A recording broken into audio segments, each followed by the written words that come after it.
Dans cette troisième leçon consacrée à Dreamweaver, nous allons faire la connaissance des CSS.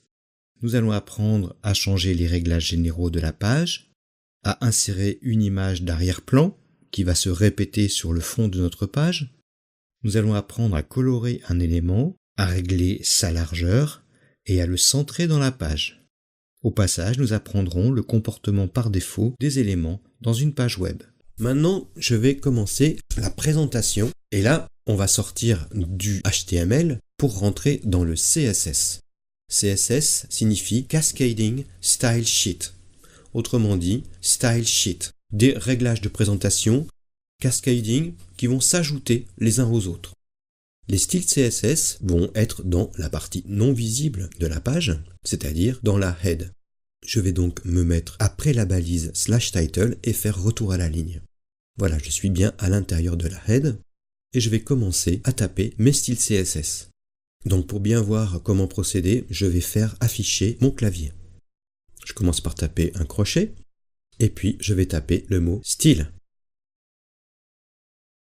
Voilà, je peux double-cliquer.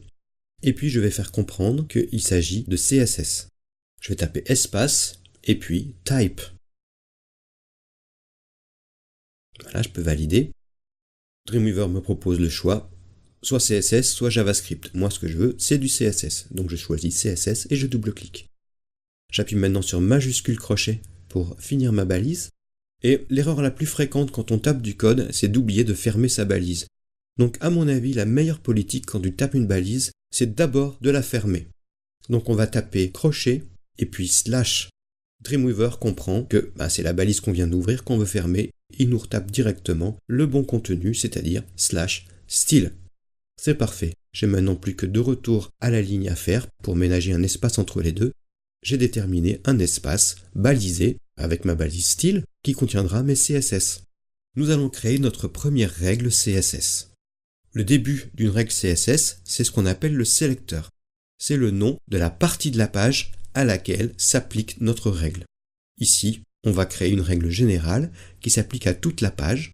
Toute la page, vous le savez, elle est contenue dans la balise body. Donc, le sélecteur de ma règle, ça va être body. Tout ce qui est contenu dans body sera donc affecté par cette première règle.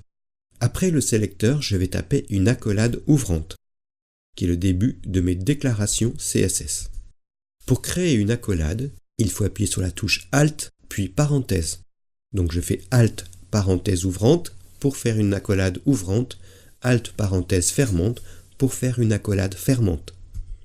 Et encore une fois, je vais faire retour à la ligne, pour pas oublier de faire l'accolade fermante. C'est de la prudence si vous voulez. Comme ça, je suis sûr que je ne vais pas oublier de fermer ma règle. Je me replace juste après l'accolade ouvrante et je fais retour à la ligne et je vais voir apparaître un menu qui liste toutes les propriétés CSS que Dreamweaver connaît. En général, quand on commence à faire une mise en forme, on va mettre à zéro les réglages par défaut. Ici, on va mettre toutes les margines, c'est-à-dire les espaces autour des éléments, à zéro, de façon à commencer sur une base saine. On va donc choisir comme propriété margine. J'appuie sur M. Dans mon menu, je vois apparaître margine que je sélectionne et puis je vais taper 0. Même pas la peine de dire si c'est des pixels, des millimètres ou des points. 0 c'est 0 de toute façon, quelle que soit l'unité. Et il suffit de taper un point virgule pour signifier la fin de ma déclaration. Une déclaration. Ma déclaration. Si je valide mon code, je vois maintenant que ma div container vient se coller au bord de ma fenêtre. Il n'y a plus d'espace autour. C'est ce qu'on appelle le reset. Quand on commence à faire une page, ça permet de mettre à zéro tous les réglages pour démarrer sur des bases saines. Dans le même ordre d'idée, il y a les marges internes qui s'appellent padding. On les évoquera plus tard. Là aussi, on va les mettre tout à zéro. Donc là, vous n'allez pas voir beaucoup de changements quand on va taper les paddings à zéro. Voilà. J'oublie pas de taper le point virgule pour marquer la fin de ma déclaration. Donc ça, c'est une petite mise à zéro vraiment indispensable pour démarrer une mise en forme. Maintenant, nous allons ajouter un décor en fond de page. On va taper B comme background et dans la liste, on va choisir background image. ça va me permettre d'appliquer une image à mon body. J'appuie sur Enter pour valider. Je vois apparaître un bouton Parcourir que je sélectionne. Encore une fois, je peux appuyer sur la touche Enter. Je m'assure d'être bien dans la racine de mon site en cliquant sur le bouton en bas à droite, racine du site. Voilà. Et je trouve mon dossier IMG qui regroupe toutes les images de mon site. Je vais l'ouvrir. Et je vais choisir fond ciel.jpg, qui est une image que j'ai préparée au préalable pour tapisser le fond de ma page.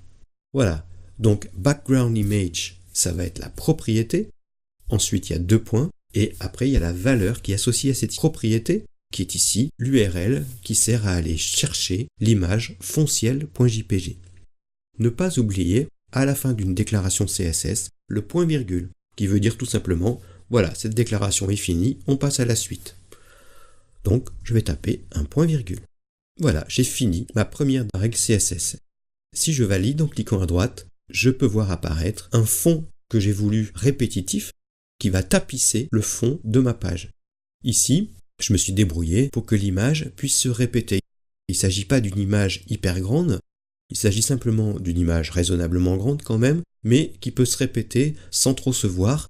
Et donc, je peux créer une page aussi grande que souhaité, qui va toujours avoir un fond avec des étoiles.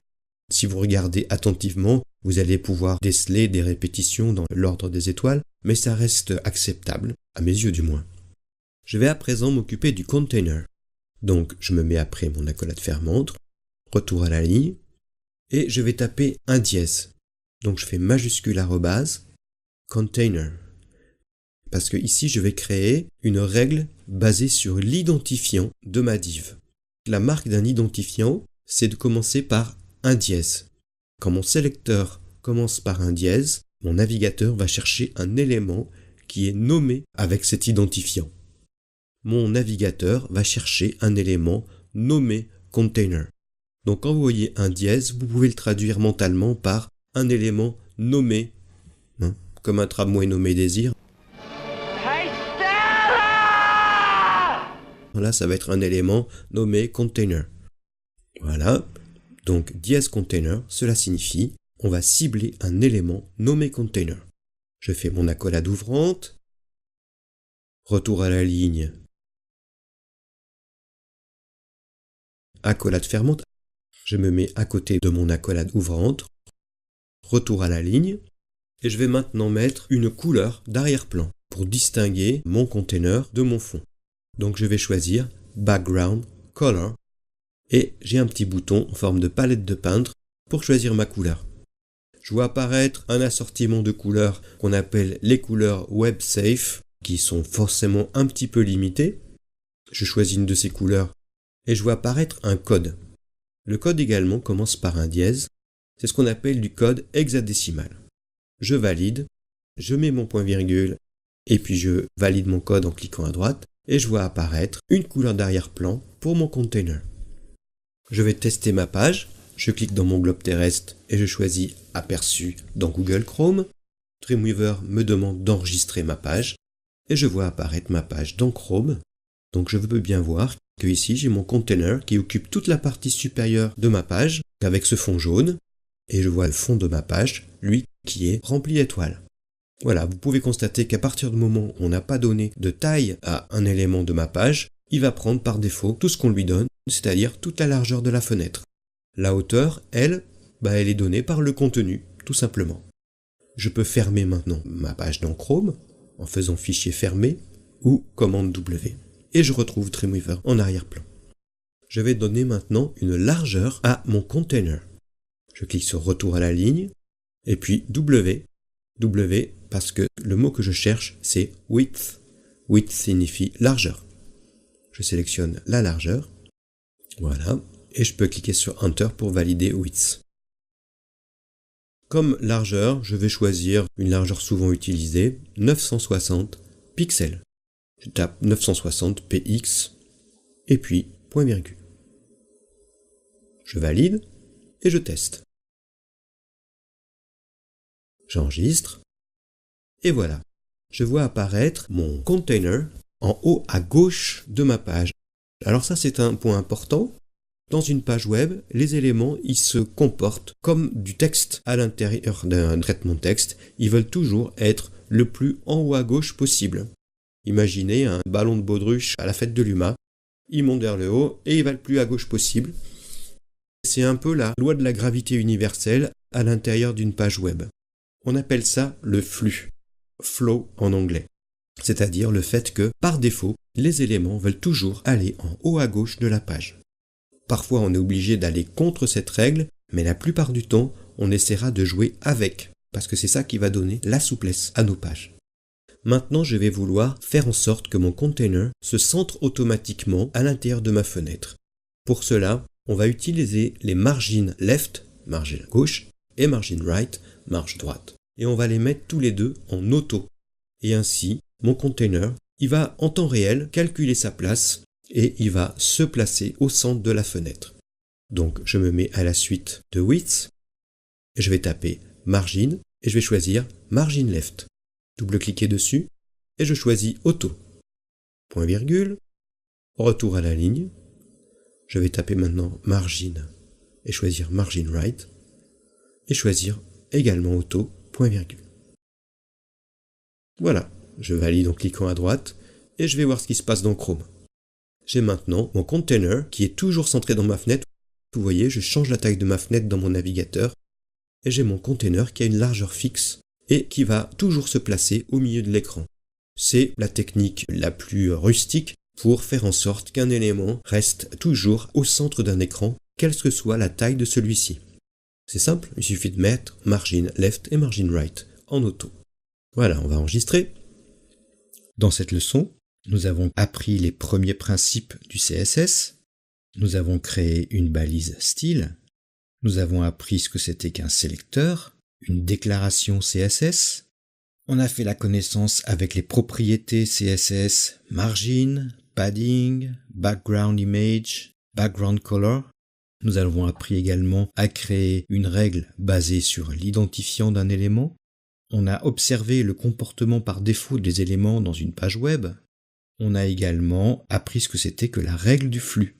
Pour finir, nous avons centré un élément dans une page au moyen des réglages margin right auto et margin left auto.